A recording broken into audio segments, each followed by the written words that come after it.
Throw away the pieces that you gave, betrayed in a way. Often I'm stuck on my back. How could you do this? We've been through this for a while. Once secure, now it's just gone.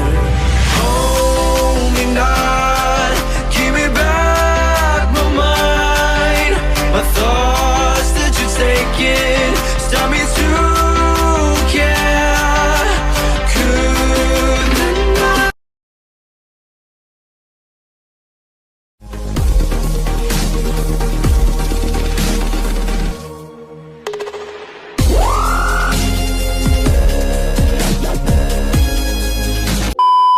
Warahmatullahi wabarakatuh.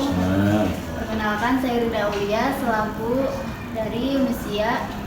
Sini saya akan mewawancarai Ketua Humas Wakil Kepala Madrasah Bidang Humas. Ya, di sini saya akan menanyakan tentang ada apa saja kebijakan untuk mendukung ekskul Marching Band di sini. Ya, kebijakan yang diberikan oleh pihak madrasah dalam bentuk penerbitan surat keputusan Kepala Madrasah tentang ekstrakurikuler Marching Band, kemudian juga pengangkatan pembina kegiatan ekstrakurikuler Marching Band. Yang kedua, bagaimana cara memberikan motivasi terhadap siswa agar mau ikut berpartisipasi mengikuti perlombaan ini? Ya, untuk motivasi yang diberikan oleh madrasah adalah ketika ada peserta didik memperoleh prestasi, maka dalam kegiatan upacara pengibaran bendera di hari Senin, peserta didik yang berprestasi ini ditampilkan ke depan untuk diberikan penghargaan oleh pihak madrasah. Kemudian yang kedua, terus menginformasikan kegiatan-kegiatan lomba baik secara internal maupun eksternal madrasah. Selanjutnya, reward apa yang diberikan kepada siswa yang sudah mau berpartisipasi dalam mengikuti perlombaan? Ya, reward yang diterima bagi peserta didik yang berprestasi ini ada dua sumbernya. Dari panitia kegiatan, biasanya berupa piala atau medali, piagam, sertifikat, dan juga uang pembinaan. Ini yang dari panitia pelaksana. Dari pihak madrasah sendiri memberikan reward kepada peserta didik dalam bentuk sertifikat, dalam bentuk piagam. Selanjutnya, adakah penghargaan khusus yang diberikan kepada siswa yang sudah ikut andil dalam mengharumkan nama sekolah ini? Jelas ada.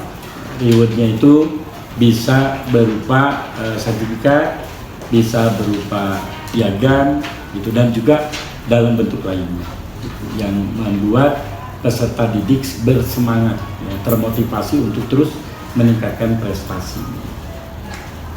Selanjutnya, adakah dukungan dari orang tua dan guru kepada siswa yang mengikuti perlombaan ini?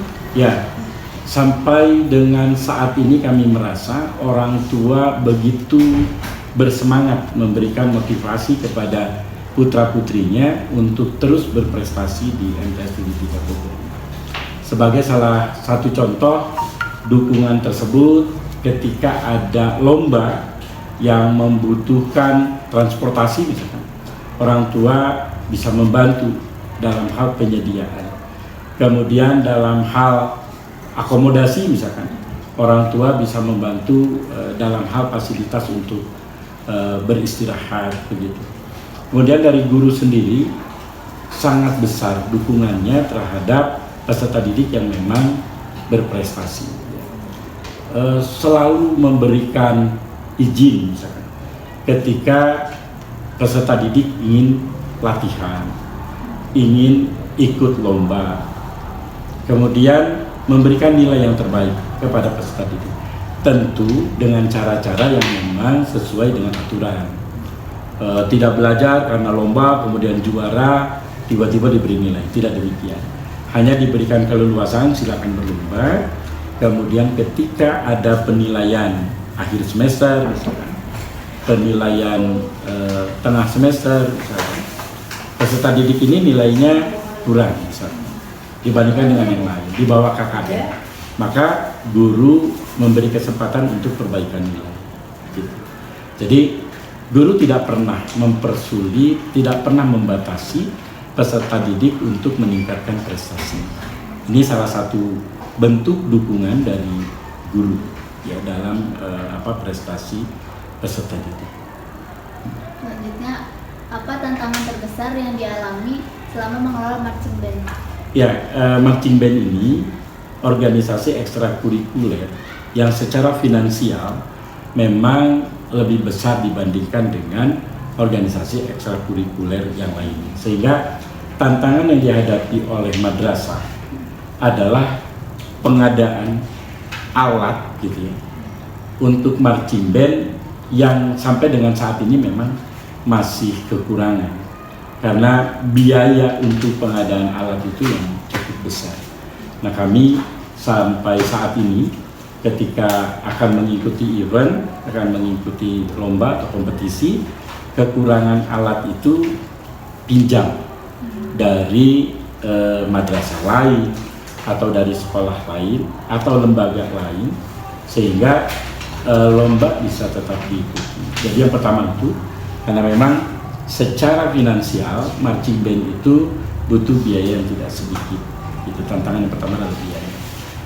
Dan masalah biaya juga ini keterkaitan ketika ingin mengikuti sebuah event, ya, lomba.